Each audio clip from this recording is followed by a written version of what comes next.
Doctor Baba Saheb Ambedkar open university.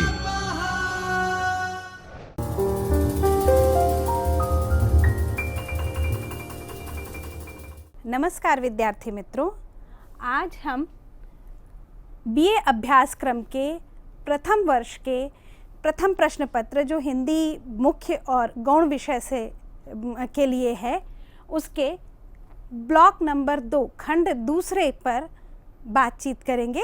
Hindi कहानियाँ। इस खंड की प्रथम इकाई कहानी है उसने कहा था। लेखक हैं चंद्रधर शर्मा गुलेरी। उसके विषय में आज हम बात करने जा रहे हैं।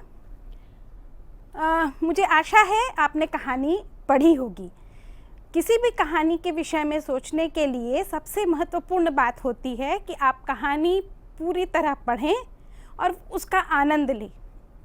आप एक काम और कर सकते हैं कि कहानी पढ़ते हुए जिस समय आप पढ़ रहे हो उस समय पूरा पढ़ें और पढ़ करके जो भी बातें आपको अच्छी लगी हों, जिस पर भी आपका ध्यान गया हो, उसको नोट कर लें। उसके बाद प्रश्न तैयार करने के लिए, उसकी अकादमिक आलोचना करने के लिए आप कहानी के 6 तत्वों के आधार पर उस पर विचार कर सकते हैं। कहानी के 6 तत्व हैं: कथावस्तु, पात्र एवं चरित्र चित्रण, संवाद एवं कथनोपकथन, देशकाल एवं वातावरण, भाषा शैली और उद्देश्य। ये 6 तत्व हैं जो किसी कहानी में उपस्थित हो सकते हैं, लेकिन ऐसा कोई आवश्यक नहीं है कि ये 6 के 6 तत्व अपने विस्तार में सारी कहानियों में उपस्थित हों ही। किसी में 1 या 2 की कमी भी हो सकती है। इससे कहानी में कोई कमी नहीं आती है। ये एक तरह से एक मानक है, एक अध्ययन की सुविधा के लिए बनाया हुआ एक पैमाना है कि हम इन स्तरों पर कहानी को देख लें, जांच लें। तो अगर आपको किसी कहानी में ये न भी मिले तो आप चिंता मत कीजिए। आपको जितनी चीज़ें समझ में आ रही हैं उतना ही उस कहानी से आप लिख सकते हैं, वही महत्वपूर्ण है। लेकिन फिर भी ये हो सकता है कि आपकी समझ कहीं कम पड़ती हो। ऐसे स्थिति में आप इसको सामने अवश्य रखें और इस दृष्टि से देखने का प्रयास अवश्य करें। आज हम अपनी कहानी में यही करने का प्रयास करेंगे। सबसे पहले कथावस्तु। कथावस्तु, कहानी आपने पूरी पढ़ी है, लेकिन उसका कथा सार लिखिए। पूरी कहानी नहीं, लेकिन कहानी का जो मुख्य हिस्सा है, मुख्य बात जो कही गई है, वो कहना चाहिए। जैसे उसने कहा था कहानी में, इसका कथा सार थोड़ा कुछ शब्दों में मैं बताऊं, कुछ इस प्रकार से हो सकता है कि लहना सिंह फ्रांस में द्वितीय विश्व युद्ध के समय, प्रथम विश्व युद्ध के समय तैनात है और कहानी का आरंभ होता है एक छोटी सी घटना से कि एक लड़का दही लेने गया, वहाँ पर एक लड़की से उसकी मुलाकात हुई और संयोग के बाद बात है कि अगले 2-3 दिन तक लगातार उसकी मुलाकात होती रही और बीच बीच में वो उसको छेड़ने के लिए पूछता था कि तेरी कुड़मई हो गई। कुड़मई माने सगाई। और वो लड़की धत कह के भाग जाती थी और लड़के को बड़ा अच्छा लगता था। लेकिन एक दिन जब वो पूछता है तो वो कहती है हाँ हो गई, और ये उसको, लड़के को फिर बहुत ख़राब लगता है और वो काफ़ी तोड़ फोड़ मचाता हुआ घर पहुंचता है। ये यहीं पर करके समाप्त है ये घटना। उसके बाद वो लहना सिंह नाम का एक सैनिक फ्रांस में प्रथम विश्व युद्ध के लिए तैनात है। वहाँ पर उसके सूबेदार जो है हजारा सिंह और उनका बेटा बोधा, वो भी तैनात हैं। और लहना सिंह जो है, बोधा बीमार पड़ जाता है, लहना सिंह उसकी देखभाल करता है बहुत अच्छी तरह से, आत्मीय की तरह से। फिर एक कुछ ऐसी घटना होती है कि शत्रु घुस आता है और लहना सिंह उस अपने सूझबूझ का परिचय देता हुआ उस जो दुश्मनों का हमला था उसको एक तरह से नाकाम करता है, लेकिन उसमें वो बहुत ज़्यादा घायल हो जाता है। फिर भी जब घायलों को लेने के लिए गाड़ी आती है तो वो पहले बीमार बोधा को और बाकी सैनिकों को भेजता है, खुद पीछे रुक जाता है और अंत में उसकी मृत्यु हो जाती है। मृत्यु के समय वो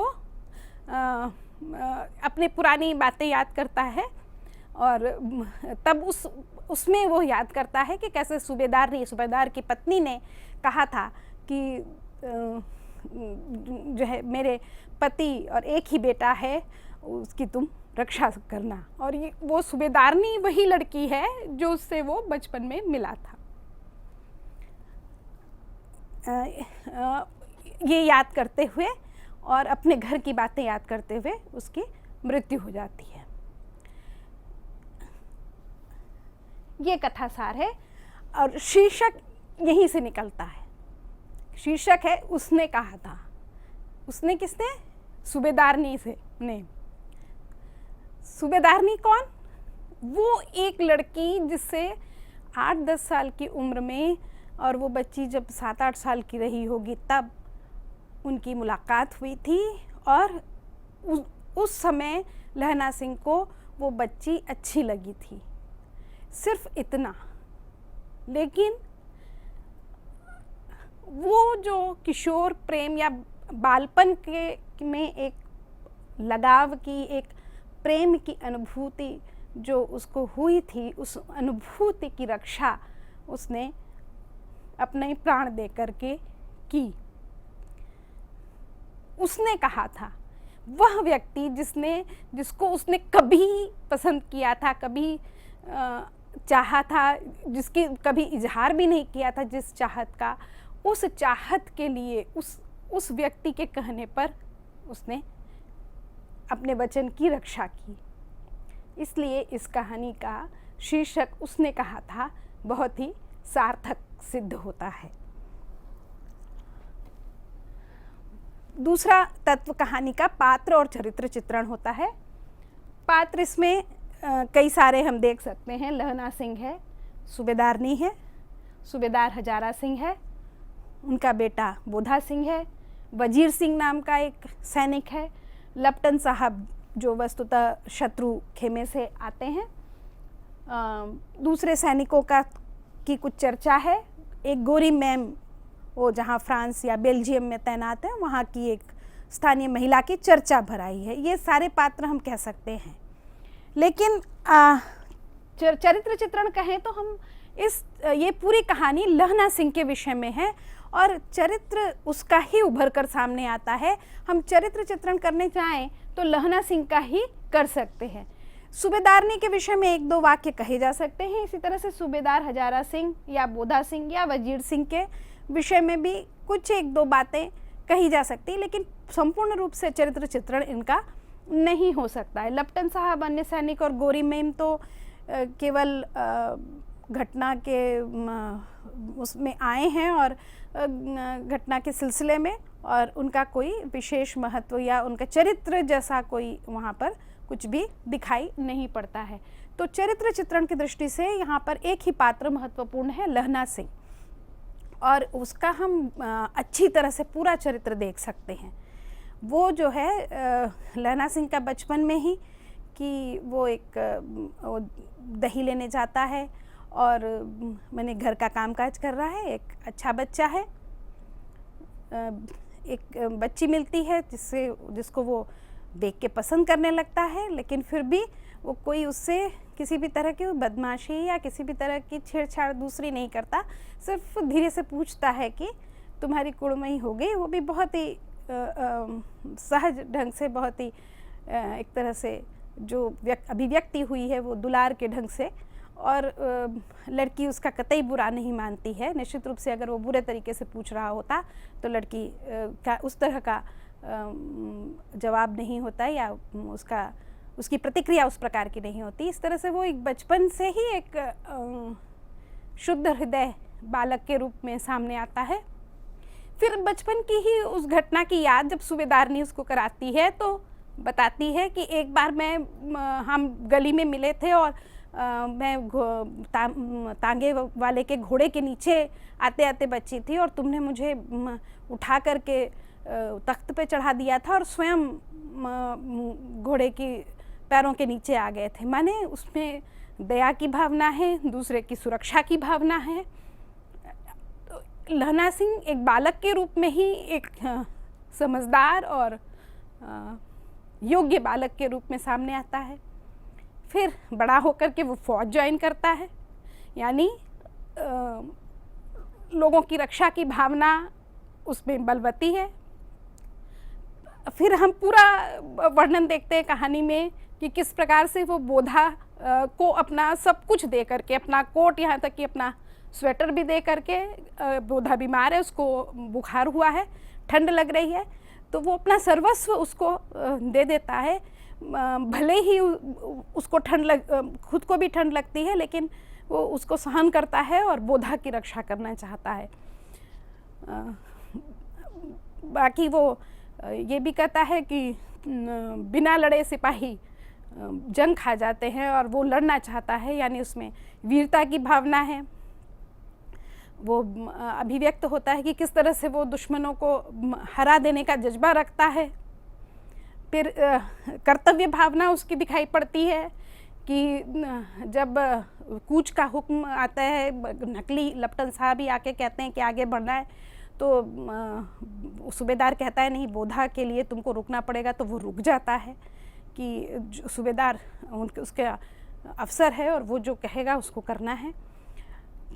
यहाँ पर उसकी ये भी दिखाई पड़ती है कि उसकी सतर्कता कितनी है कि जैसे ही वो आया हुआ जो लपटन साहब के भेष में जो व्यक्ति आया है उसको सिगरेट ऑफ़र करता है, वो तुरंत समझ जाता है कि ये लपटन नहीं है, क्योंकि लपटन को ज़रूर पता है कि सिख तंबाकू नहीं पीते और ये सिगरेट ऑफ़र कर रहा है, इसका मतलब ये कोई दुश्मन है। और वो चालाकी से उसका चेहरा देखता है, समझ जाता है सारी बात, तुरंत वो निर्णय लेता है।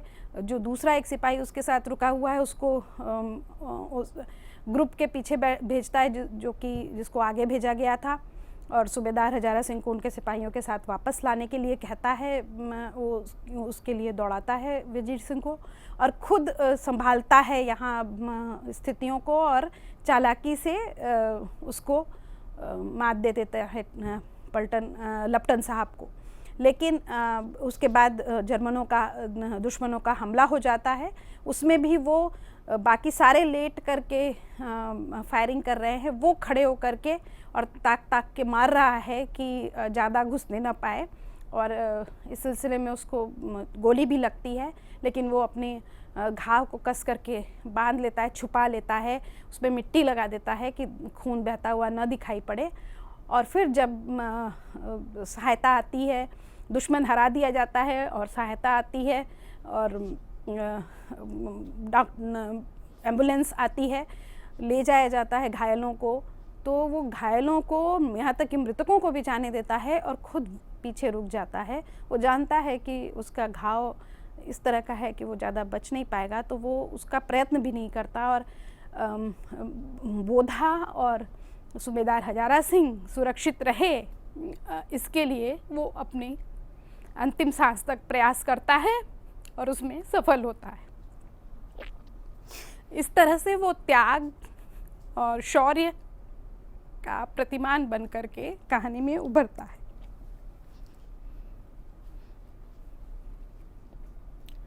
तीसरा तत्व है संवाद एवं कथनोपकथन।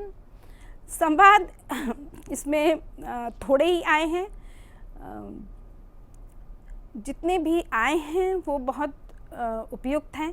सीमित संवाद में भी जितने ज़रूरी हैं उतने अवश्य लेखक ने दिए हैं। गुलेरी जी ने बहुत ही सारगर्भित तरीके से इस्तेमाल किया है संवादों का।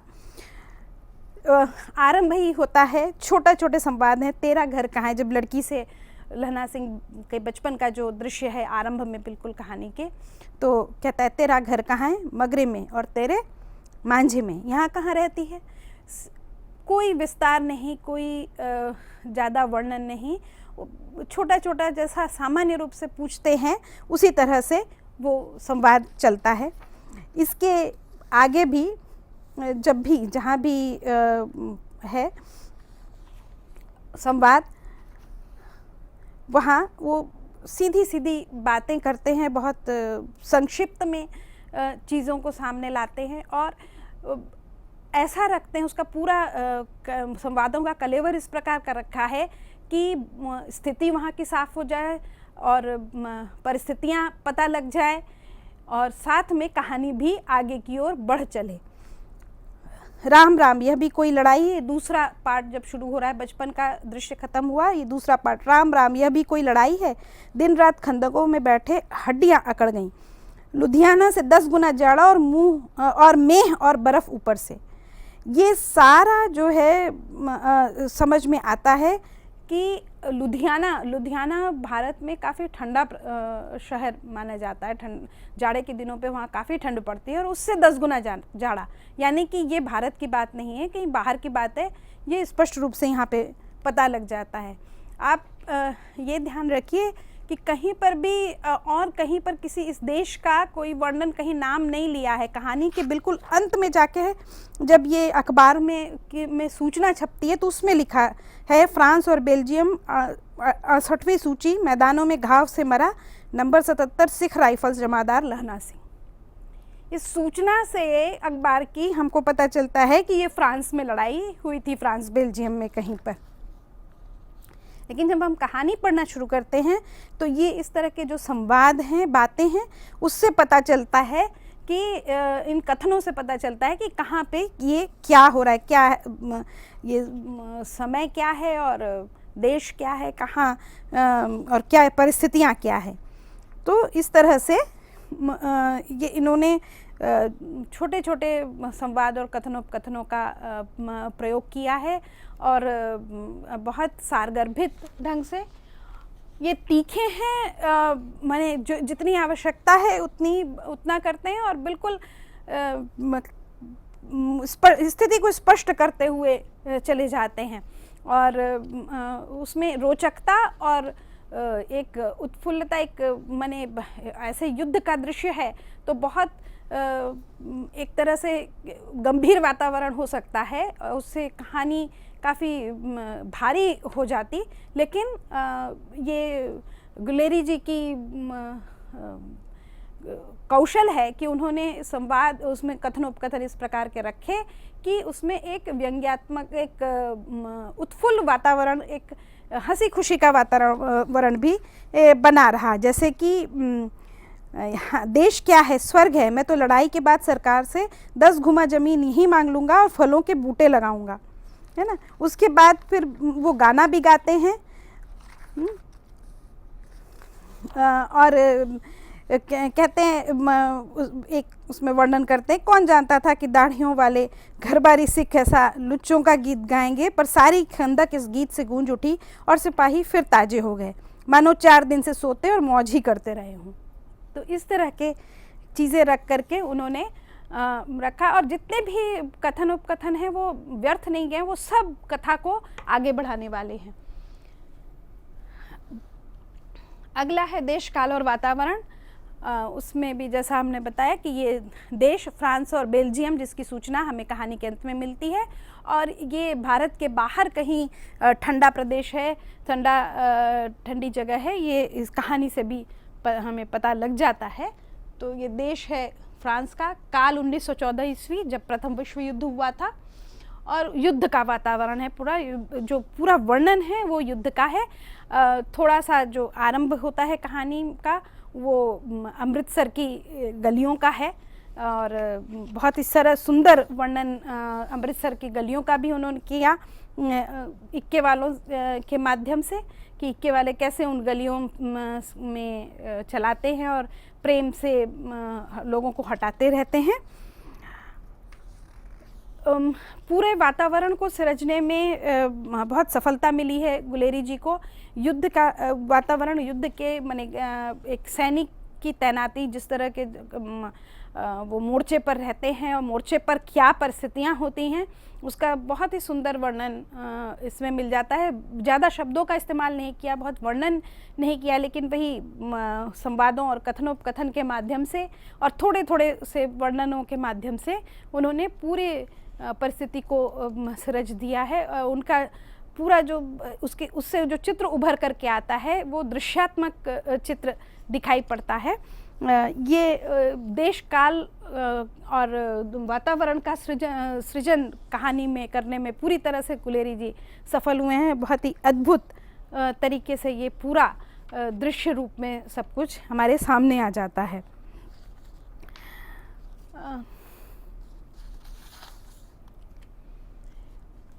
अगला तत्व है भाषा और शैली।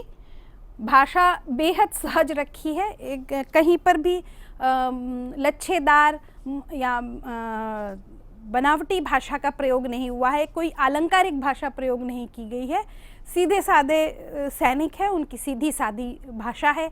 जब अमृतसर का वर्णन करते हैं तब वो थोड़ी पंजाबी पुट जो स्थानीय बोली है उसका थोड़ा सा पुट ला देते हैं कि उसमें लगे कि वहीं की बात है। जैसे बम्बू काट तांगे को शायद और कहीं नहीं बोला जाता होगा, ये अमृतसर का खास शब्द है बम्बू काट। फिर वो जब कुड़मई कहते हैं, हाँ, जो जब तांगे वाले जब हटाते हैं, हट जा जीणे जोगिए, हट जा कर्मा वालिए, हट जा पुत्ता प्यारिए, बज्जा लंबी वालिए, ये पूरा अमृतसरी बोली का इन्होंने पुट लाया है एक प्रामाणिकता बताने के लिए। ये बहुत ही सुंदर इस तरह से उन्होंने भाषा का प्रयोग किया है। गाना मैंने बताया ही कि वो पंजाबी में गाना गाते हैं। इससे पता लगता है सिख बटालियन है, पंजाब की बटालियन है ये। लाड़ी होरा को भी यहाँ बुला लोगे। ये होरा शब्द पंजाबी, ये थोड़े कुछ पंजाबी शब्दों का प्रयोग किया है। पात्रानुकूल बोली का पुट वो लाते हैं। स्थानिक शब्दों का, जैसा मैंने कहा, बम्बू काट और ये जीणे जोगिए इत्यादि का प्रयोग किया है। खोते, बाद में जब वो वर्णन करता है तो कहता है कि खोते पे सवार होकर, खोते कहते हैं गधे को, और ये पंजाब में ही कहते हैं। तो इस तरह के कुछ एक दो शब्दों का प्रयोग करके हिंदी को उन्होंने सहज ही रखा है। हिंदी यह जिस तरह के आंचलिक कहानियाँ लिखी जाती हैं जिसमें कि काफ़ी स्थानीय शब्दों का प्रयोग होता है, और कई बार वो उस स्थान से के अलावा दूसरे स्थान के लोगों के द्वारा हिंदी जानने पर भी, पढ़ने पर वो कठिन लगती हैं और शब्दों के अर्थ नहीं समझ में आते। इस कहानी में बिल्कुल भी ऐसा नहीं है, सारे शब्द स्पष्ट हैं, लेकिन स्थानीय एक रंग लाने के लिए कुछ शब्दों का उन्होंने प्रयोग, बहुत ही सुंदर प्रयोग किया है। शैली इनकी बेहद प्रवाहमयी है। शुरू से जैसा मैं बता रही हूँ कि जो कुछ भी इनका चलता है वो सब एक प्रवाह में चलता है, कहीं पर भी वर्णन से वो कुछ रोकते नहीं है, कहीं भी वर्णन की अधिकता नहीं होने पाती है, और एक सहज ढंग से पूरी कहानी आगे चलती चली जाती है। इसमें जो एक खास प्रयोग किया है फ्लैशबैक तकनीक का प्रयोग, जब वो रुक जाता है, उसकी मृत्यु होने वाली है, तो उसका बहुत ही सुंदर ढंग से वो वर्णन किया है। चौथा जो पार्ट है इस कहानी का वो ख़त्म होता है, गाड़ी के जाते लहना लेट गया, वजीरा पानी पिला दे और मेरा कमरबंद खोल दे, तर हो रहा है। यहाँ तक वर्तमान में चल रहा था। अब बस इसके बाद पांचवा भाग शुरू होता है कहानी का।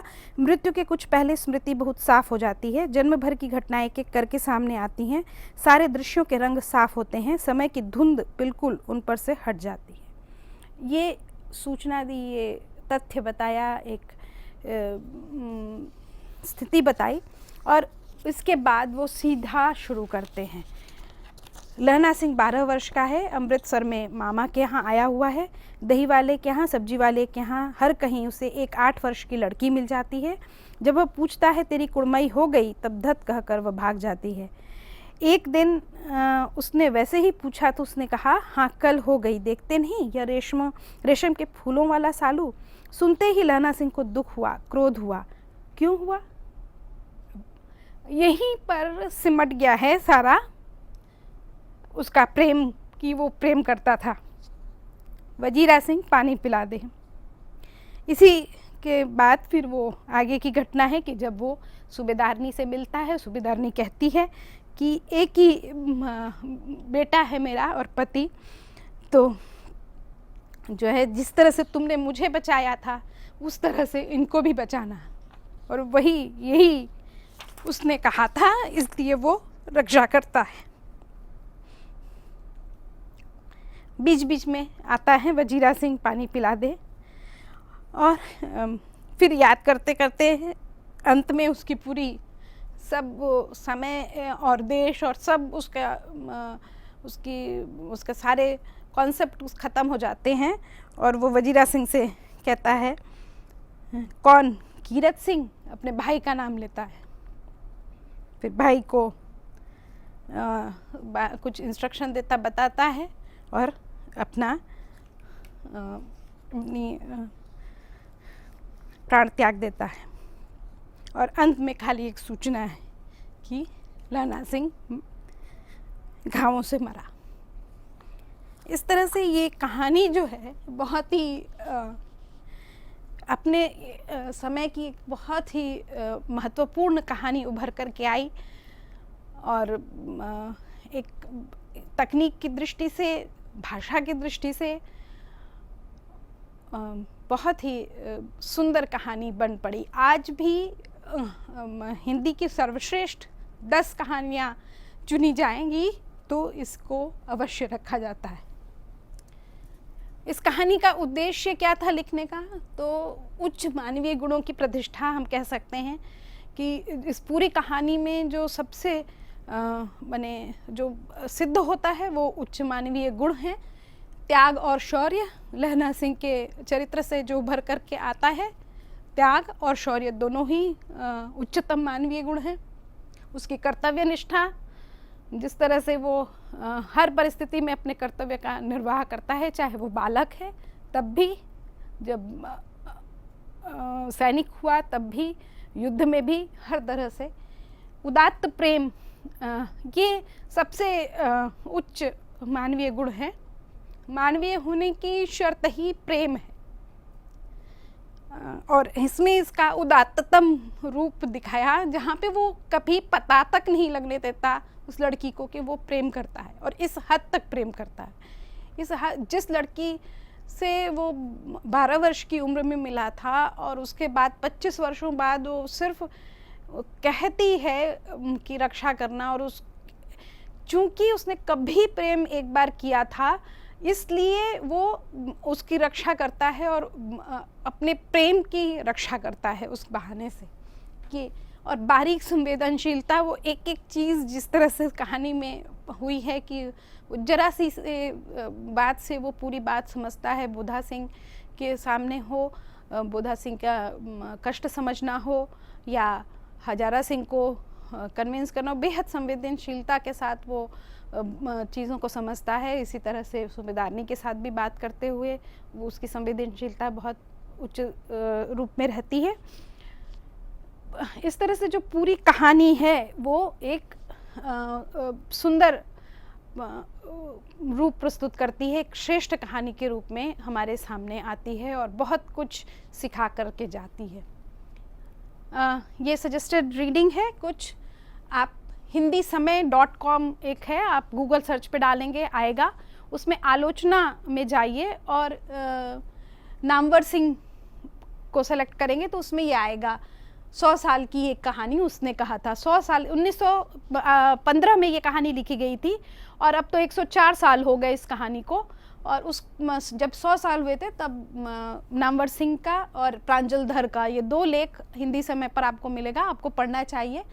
इसके अलावा गद्य कोश में भी इस पर एक आलोचनात्मक निबंध है, उसको भी आप पढ़ेंगे तो आपको अधिक समझ में आएगा। नमस्कार। स्वाध्यायः परः